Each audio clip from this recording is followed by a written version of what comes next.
Hello everybody, and welcome back to my channel. I am Miss Dark and Lovely, and I hope you are having a lovely day. Today I want to talk to you guys about something very important. I can't stress it enough. A lot of people who have any interest in Ghana, whether you are born and raised in Ghana yourself or you're a non-Ghanaian, whatever the case may be, I feel like a lot of people need to hear this conversation before they make any moves or do anything long-term permanent when it comes to Ghana. So stick around, hear what I have to say, chime into the conversation, and please, before we get into this video, like, subscribe. So let's get into this video.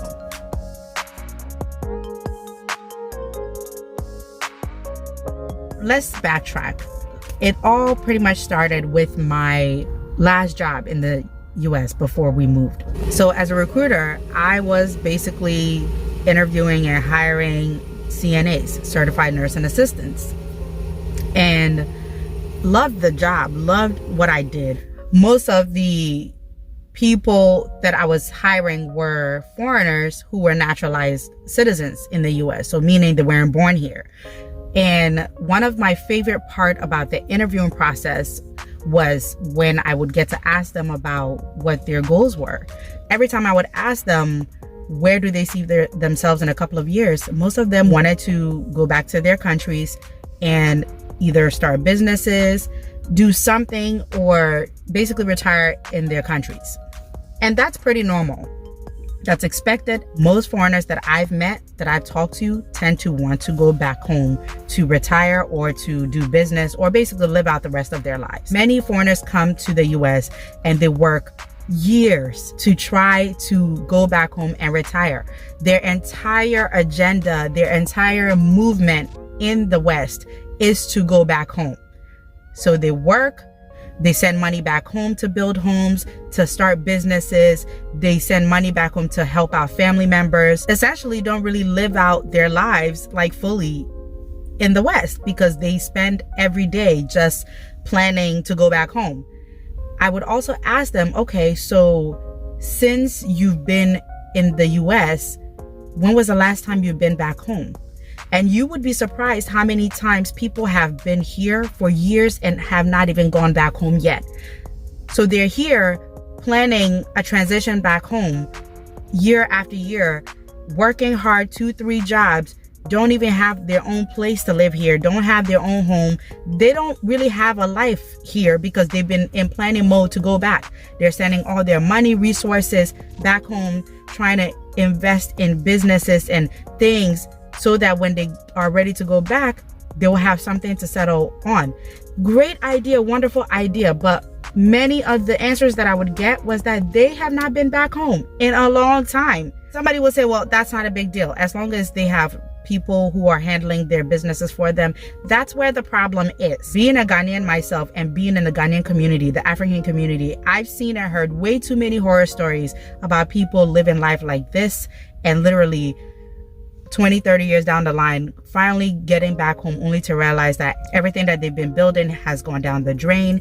Everything is not what they thought it was, and they have to now pick up themselves from scratch.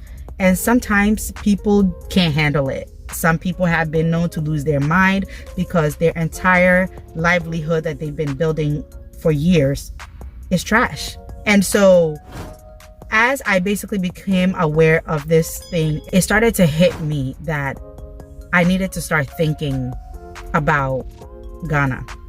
I needed to start thinking about where Ghana falls in my life. I know it's natural to just assume that, oh, well, I know you're already going to go back in the future. You're going to retire in Ghana and all of that. But that's the problem. It's a natural thought that many of us have. This is different for non-Ghanaians who are looking to come to Ghana. I'm talking strictly to Ghanaians or other Africans who have emigrated to the West and just have this assumption that they're going to move back home or retire back home. There's so many factors that goes into making that decision. And I did not want to get sidetracked. I did not want to be blindsided. And so that brought me to the desire to want to go to Ghana. I wanted to go to Ghana and see what's going on in the country, because the Ghana I left as a little girl It's just different from the Ghana that is today. So I wanted to know what it's like to actually live in Ghana, be in Ghana, so I can make better preparations for our future. I don't know if that makes sense, but it made a lot of sense to me. That was a lot of explanation, but that's basically what brought about the desire to want to move to Ghana. And then when I went to Ghana in 2019 for 2 weeks, that desire really amplified, because that 2 weeks there, it was just different. My perspective was changing a little bit, because I realized that I didn't really know much about Ghana. I didn't really know anything that's going on in the country. You know, I look Ghanaian, I speak the language, I eat the food, but that was about it. Like, I felt disconnected from a lot of things. And so when I came back in 2019, between that and my job and just the thought processes that were going through, you know, my mind with these interviews and interactions with all these great ladies and gentlemen, that desire to move to Ghana was planted, and I could not let go of the idea. And that's the funny part. I can't even tell you guys exactly what I was looking for, but I just knew that I had to be in Ghana. I knew that I had to go, because every time I asked myself the question, where do you see yourself at retirement? Do you see yourself living in Ghana? Do you see yourself retiring in Ghana? I could not answer the question. And the reality was, because I don't know much about Ghana. I don't know much about what it takes to live in Ghana anymore, because that reality was so far gone for me. So I was like, no, I have to go to Ghana, because I cannot make this decision blindly. There's nothing like being in the environment yourself. There's nothing like living the experience yourself. Other additional reasons why we decided to move to Ghana was because we've always talked about taking the kids to Ghana so that they can get introduced to the culture full force. I felt like my kids needed to have that hands-on, one-on-one experience with being in Ghana, being brought up in Ghana, and all of that. I wanted to immerse them in the culture. And the only way I could do that was to actually take them to Ghana and let them live there. It didn't matter whether it was 1 year, 2, 3 years, but they needed that experience, because I can tell you guys this, being brought up in Ghana has had everything to do with who I am today. It has had everything to do with my perceptions, my beliefs, just the very nature of who I am. And because I appreciate that so much, I wanted to give my kids that. I knew that if we were able to pull off taking them to Ghana, their perspective will change, and the way they're going to grow up will be changed forever, for the best. What other reason did we decide to move to Ghana? Also because we knew our cost of living would be drastically less, as you've seen in the other videos that I've done on our cost of living. So there's so many little perks of moving to Ghana.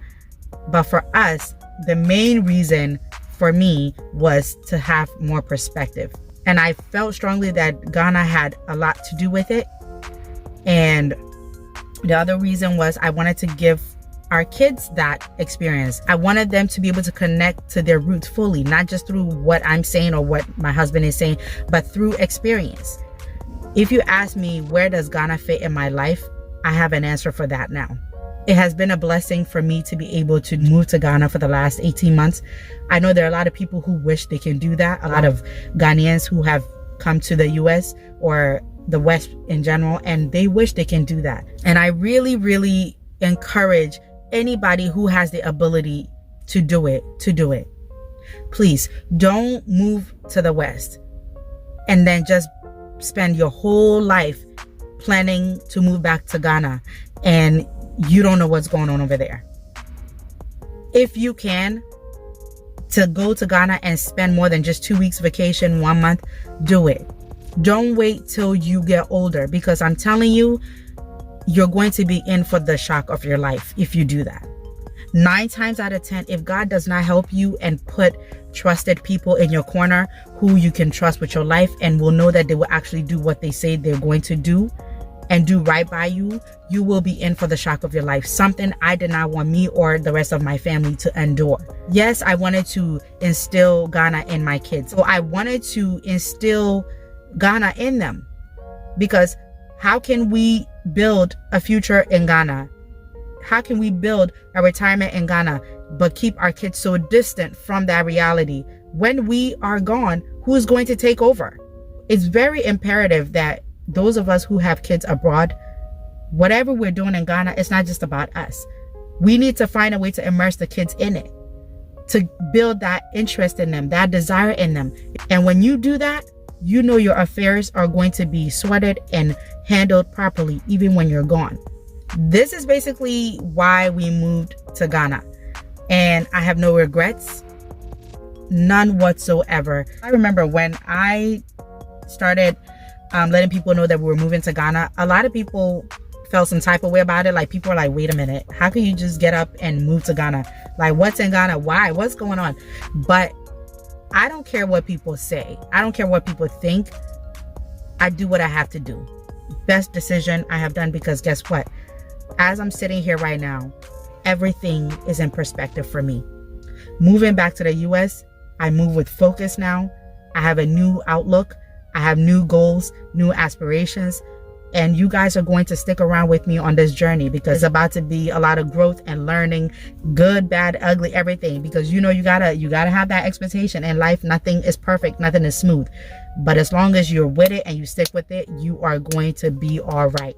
So that's it. Thank you guys for watching. As always, be kind to yourself, be kind to others, and I will see you in the next video. Bye.